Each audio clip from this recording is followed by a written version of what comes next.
I think I might choke on this. This is not... Your mouth looks... Oh, you're spitting. I don't chew with my mouth You open look like ever. Gollum. Before you guys watch this, we should probably acknowledge the fact that this is not like our other Married to an Addict videos. This one's a lot lighter hearted because there's a lot less questions and...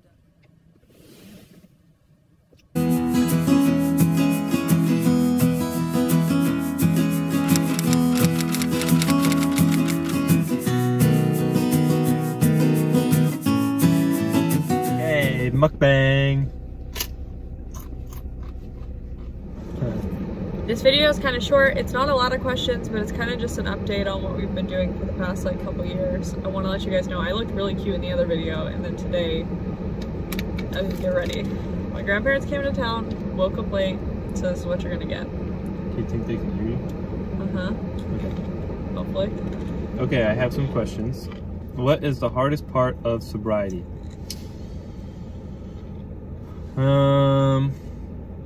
Obviously everybody's different, so everybody's gonna have different things that they find hard in their sobriety. I guess mine would be dealing with my temptations, being you know, getting outside of myself when those things come up. The hardest part is obviously, you know, deciding what to do with the temptation when it comes up. So basically what I mean by that is, if I get a temptation, it's super easy to act out on that temptation. Or if I get a temptation and I decide I'm going to put myself outside of this, surrender to somebody, call somebody in one of my groups, you know, surrender that to God, anything besides act on it. If I'm putting myself in a position where it makes it easy to act out on those temptations, then I don't think that it would be doing what I'm supposed to be doing. So I think that'd be the hardest part. Another question is, what is the best tool in my sobriety? Or I would say, to reword that question, I would say, what is the best tool that I have for my recovery? And I would say that would be all of the people that I have that I can reach out to. I have a huge group of guys that I can call every single day, any time of the day. There'll always be somebody that will pick up the phone.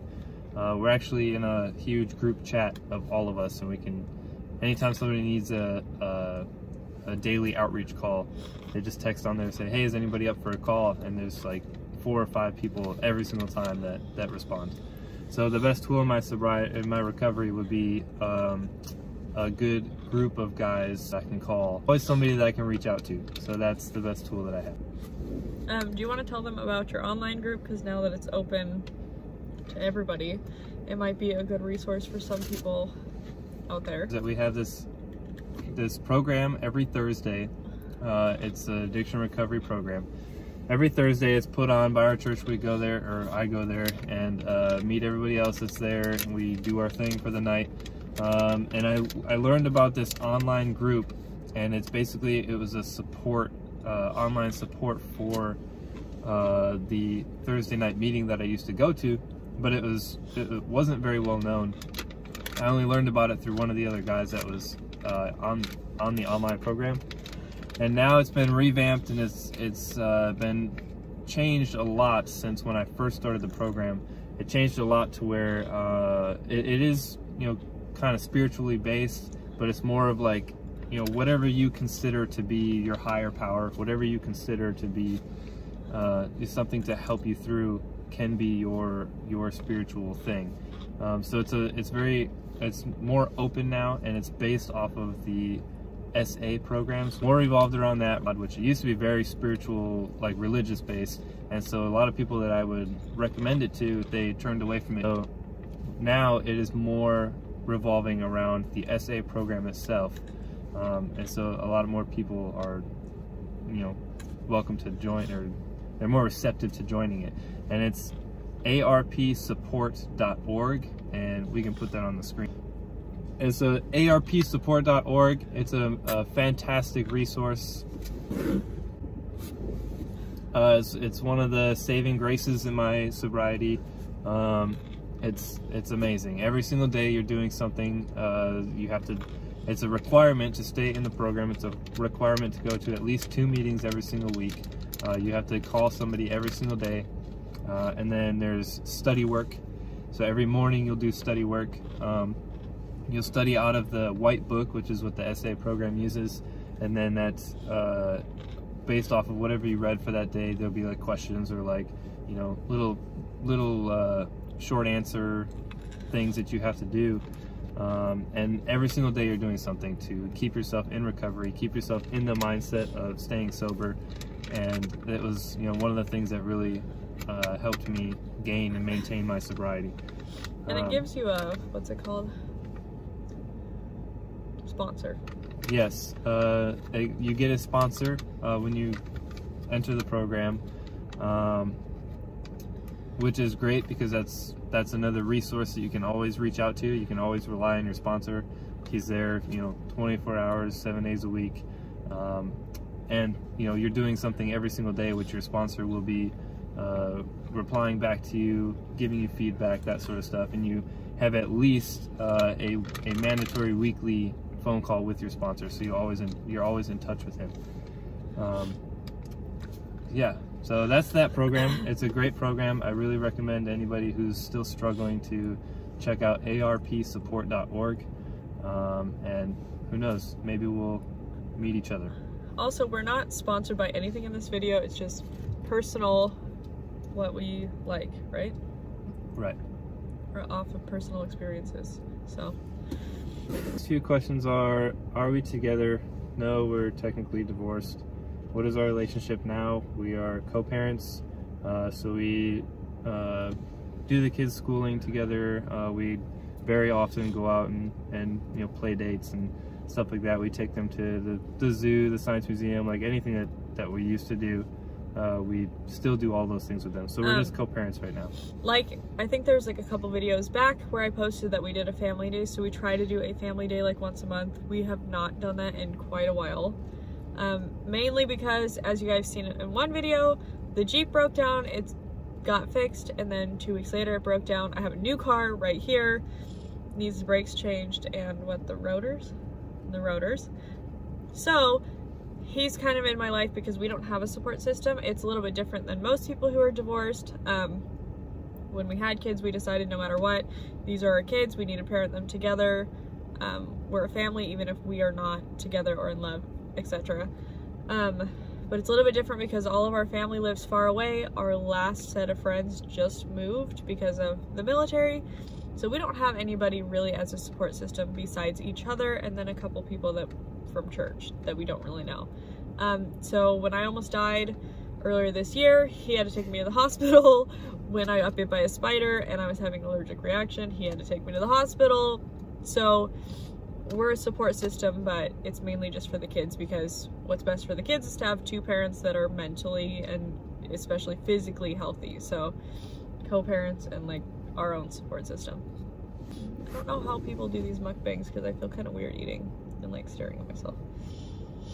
Also, if I sound really congested, it is kind of rude. Like, we're sitting here eating in front of your face, but if I sound really congested, it's just because I have a broken face. I'm not sick. I'm trying so hard to talk. It's my broken nose is just draining into my mouth and causing issues today. It's very gross.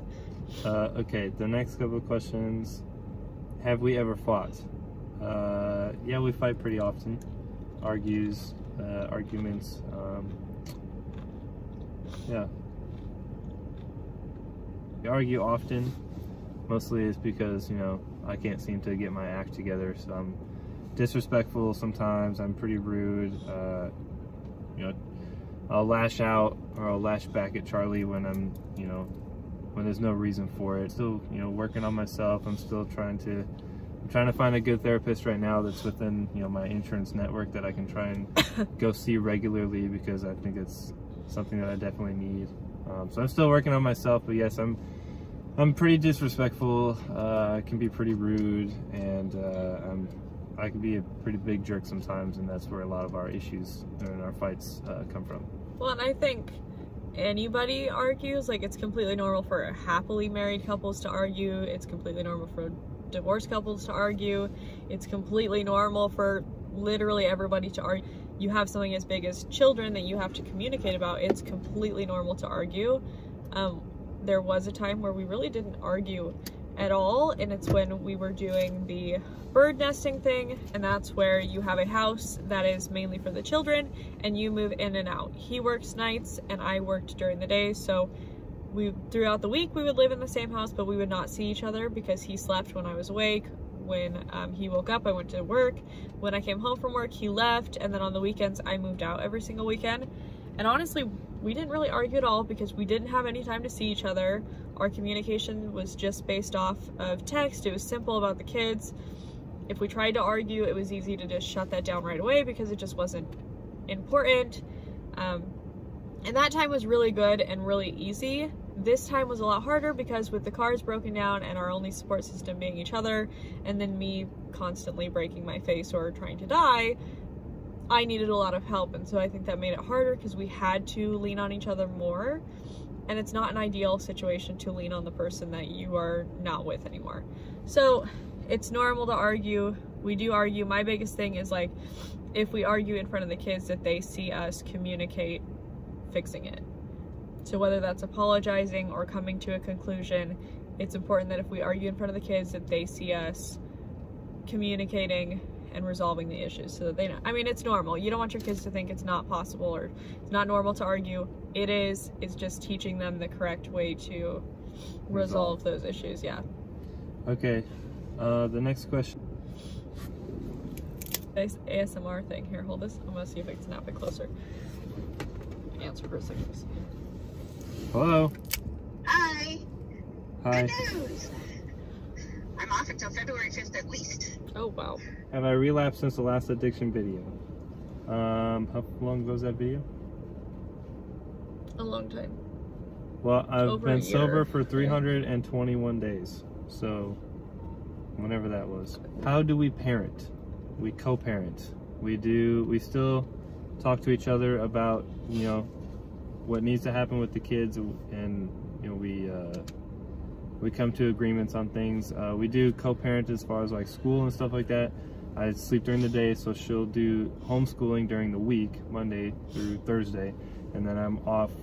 Well, I work Thursday night into Friday morning, so I normally stay up all Friday, and so I'll do homeschooling Friday, Saturday, Sunday, and then it's normally like, you know, right now we're sort of in like a nature theme, so we go outside and we learn about nature, do something with the kids that's fun outside. Well, yeah. I kind of made the curriculum, not really made it, but you know how when you homeschool you just pick a bunch of curriculums and you mush them together. Well, I picked, like, I think it's called Blossom and Root for what I do with the boys during the week. I make my own math curriculum for right now. Pretty simple. They're only in preschool. And then on the weekends, like he said, we do nature, we do Raising Little Shoots study. So he either takes them like to the library on Fridays or does something outside or does like an activity that I didn't get to do during the week with them. Before I was just doing homeschool, but I think it's really nice to incorporate you into what they're doing, and I think it was really helpful for them as well. I don't know what you think about that. I agree. So yeah, we just kind of, we still do everything together as far as co-parenting and anything that needs to happen with the kids. We still you know, make sure the other person agrees on what we're doing and make sure that we're everything is all on the same page. Well, I don't really know if you meant more in depth in that question. I'm not really sure if we answered it correctly, but I mean, along the lines of the addiction and stuff, we are honest with our children for their age. So I believe I'm always being honest and upfront with your kids, but it's also dependent on their age. I mean, the kids are almost 4 and 2. There's a lot of things they can't understand and they don't need to understand. So we are upfront about, like, we're not together, but we love you guys, and you know, we explain it to them, but just in a very toned down preschool way. So I don't know if that has to answer the question as well. I'm not sure. I don't really know. The last question is, have either of us dated other people since the last addiction video? Why are you smiling? I have not. Yeah. Well, I mean, I have, but not in like a serious way. I mean, like, I was going on a couple of dates, to kind of, not a lot of dates. But yeah, I went on a couple of dates just to kind of test the waters. But that was a long time ago. I don't know what to say. What are you testing the waters for? Sharks? That was a long time ago. Now I'm kind of more in the phase where I'm focused on myself and the kids. And if you guys have been watching our videos or following along, oh crap, this clip went too long. That's okay. Keep going. If you guys have been watching our videos, you know that the boys and I, Cody's even coming on one of the trips. We're traveling a lot this year. So it's like, can't really get into a relationship or anything serious. And I am definitely more focused on just trying to love myself and care about myself and focus on the kids right now than I am on dating. And I think you're kind of doing something similar. I think that goes for absolutely everybody. You don't have to be an addict. You don't have to have depression. You don't have to, you know, go through what I did. That goes for absolutely everybody. If you don't love yourself first, you can't be in a relationship. I've heard that 1,000 times. I thought it was crap until I went through it, and it's true. Like, you have to love yourself to be able to give, you know, yourself in a relationship and to be able to have a healthy relationship. So love yourself first. It's good. It was a question, but she just forgot to write it down. So in the last video, some people wanted to know about the in-laws, what our relationships are with our in-laws now that we've gone through everything. What is your relationship with my parents?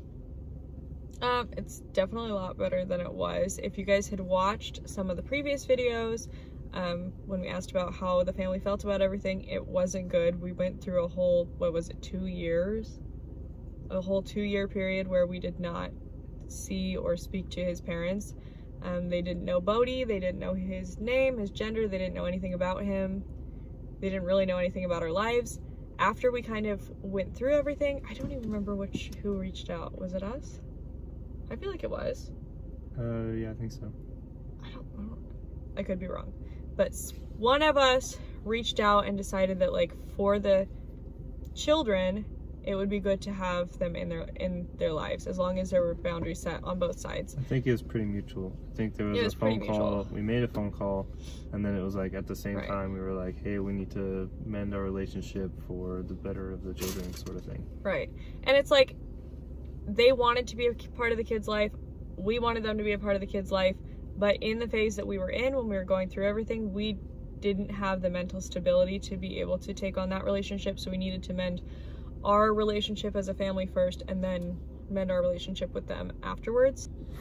But actually, before all this happened, I was actually really close friends with your mom. I lived with them for what, like 2-3 months, and I had a great relationship with them. Once everything happened, there were some mixed feelings, like there always is. A lot of the times when parents have a child that's an addict or going through something, it's hard to accept it or to deal with it or to understand it, and I don't think we handled it very well either. But after this all happened, we mended our relationship. It was kind of a little bit awkward at first, but now we're actually doing really well. Cody's mom is a part of the kid's life pretty regularly. She came down for Halloween and for Christmas, and actually she's coming down again in 2 days, or yeah, maybe tomorrow. Yeah, so Cody's having a surgery. She's coming down tomorrow in 2 days, and then the boys, her and I, are gonna go on this road trip, which is gonna be really fun because the boys are gonna spend time with her and we're gonna do something fun together. So how do you feel about me stealing your mom? I think that's fine. I like that you guys have a good relationship. You have to ask. Oh, sorry, do you want to answer on your half of that? Do you want to answer on your part? Do you want to answer? What do I say? That's a good transition. Do you want to answer your part of that question? Sure. Sir. So, sir. So, I like my in-laws. Obviously, when this first happened, it came out. I'm trying to get our ice cake. Obviously, when this first happened and everything like that, I know, like, nothing was really said directly to me, but I know obviously her parents were very upset, very frustrated, very angry with me. Obviously, you know, she's the firstborn, she's their baby, and then I come along and just completely destroy her. Yeah, they're gonna be a little upset. I mean, I would be furious if that was my daughter and somebody did that to her. So, I think that gives me a huge load of respect, more so than what I had for them, because they didn't say anything to me. They never said anything bad to me. They never said, I mean, I could feel the tension pretty good with her mom, because she went through a very similar situation with her parents. So she knew, you know, she knew what was happening. She knew the feelings that was. Well, it was a different perspective on, of going through that as Right. the child, and then going through it as the a mother-in-law, parent. and seeing your own daughter go through what you saw your mother go through. So Right. that's a lot. Even with her feelings, she never said anything directly to me. She was never mean or rude or, you know, deliberately trying to put me down or anything like that. And I love both of them very much. I respect both of them a whole heck of a lot. Her dad is somebody that I really look up to, because he's, with all of this, I mean, they both have, but I've been talking with him more, because he's, through the church and stuff like that, he's dealt with people like this. So he's given me a plethora of advice. We always talk about, you know, when we're going through something between us, or when I'm going through something, I always, you know, I can reach out to him, and he will always talk to me about anything. He'll always give me advice. He'll always, he tells me that he loves me every single time we're on the phone. He says, please keep calling me. Please don't be a stranger. Like, please keep our relationship. And I love them both. I respect them a lot because of the way that they treat me, even though everything that I've done. Very happy, and it makes me respect them, makes me love them a lot more. I remember when my aunt got a divorce when I was like really, really little. Her husband was my favorite uncle, and I remember just feeling like, okay, well, I don't matter. Like, I'm not one of their kids. I'm not a part of this. But he was a big part of my life. Like, he taught me how to play baseball. He taught me how to do all types of things. I have all these great memories with him. And I remember just thinking, like, okay, well, he's not a part of my family anymore. I'm never going to see him again. And I've never seen him again. So I made sure to tell my little brothers, because they really looked up to Cody. They were close friends with you. They liked hanging out with you. They looked forward to you coming into town. So I remember telling them, like, put my feelings aside. It doesn't really matter. I mean, it does matter, but like, it doesn't really matter. It's your relationship with him is different from my relationship with him. He might not have been a great husband, but he was a great friend to them. And so if they wanted to still be a part of his life, and they still wanted to be a friend with him, that was up to them to make that decision. And I wasn't going to be mad or hurt or angry about it at all. That was completely up to them. So I think they kind of chose to still have a relationship with him as a friend, and they kind of just look at you as like a part of the family, even though you're not, you know? I think every single person in the situation has done a good job of kind of putting their feelings aside and acknowledging their feelings, but doing what's best for the kids and for the family as a whole, and for everyone who's been affected by it. So I think that's pretty good. Last and final question is, do we want to be together? Or do I want to be with her, and does she want to be with me? No, she doesn't want to be with me. But yes, I want to be with her. Look at you. Anyways, she knows it's it's not just like everything that's great about her. It's like she knows, she's the only one that knows me. She knows me more than myself. We have so many experiences together. We have all these, we still have, you know, a life that we've had in the past. We still have all these things that we've done together. We can't just dismiss because of our divorce. So I would love to correct myself, get myself, you know, to where I can be the person that I was when she met me. And then, you know, hopefully we can better our relationship off of that, and, you know, be really good friends, you know, and who knows. But my side of it is just that, I mean, there was a part of me that wanted us to be together for the kids. I think there's a huge part as a parent where I feel extremely guilty all the time for not being able to give my kids the life that I wanted to give them, like their parents together, raising them happily and all of that, and that was just not a possibility. So part of me is guilty and craved that for a long time, but now I'm to the point where it's like, it's not realistic, we're not a good pair. There's a lot of things that are just not working out. Even addiction set aside, we're not the same people. Like, we have nothing in common. We don't communicate as well as we should on a scale, and I just think that ship has sailed. But the thing is, even though he wants to be with me, there's no, like, we have boundaries and there's respect about that, right? Like, he's not trying to pursue anything or whatever. Or am I? We are normal people just trying to do the best that we can do. We probably didn't answer these questions good. We probably didn't answer them all. But you get a little glimpse into what the past like year has been like. The past year has been up and down, all around. Not very good.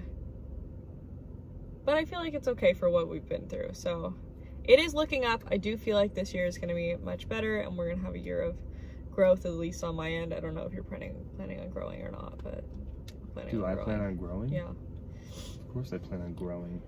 Physically? Not vertically, but mentally, physically.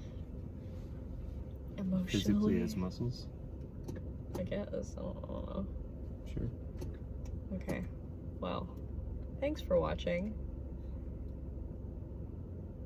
Bye. Did we really answer all the questions? On the picture that you sent me, yes, all the questions were answered. Okay. Well, thank you for watching. Hope you enjoyed. Even if you didn't enjoy, watch the next video. Maybe you'll learn to enjoy it. What do the YouTubers say? Like, comment, subscribe. Yeah, but you can't really comment anymore, so just like and subscribe. Just like and subscribe. And dislike if you disliked it. No. I mean, you can dislike if you really disliked it. Everyone's opinion is valuable, but like, obviously not napping. He has moved his crib successfully. That little black thing is a remote in his hand, and he's turning the lights right here on and off. He's so casual about it too. Oh, the lights. Oh, look at the lights. What is he doing? Oh, there they go. Now they're off. Except for that one. What in the heck? Okay, I guess he's not napping. Good luck with them. Freaking Charles. What? How dare you? How dare I what? I'm yelling at you. This is the longest we've ever gone without arguing in a video. What are you talking about? We do videos all the time without arguing. That is not true. And with the big lips. People are gonna be like, wow, they're getting along too I got some well. too. Aren't they gonna say that? Are they getting along too well? No. How long is this video gonna be? Probably way longer than it should be. Whoa, that looks creepy. I'm still hungry.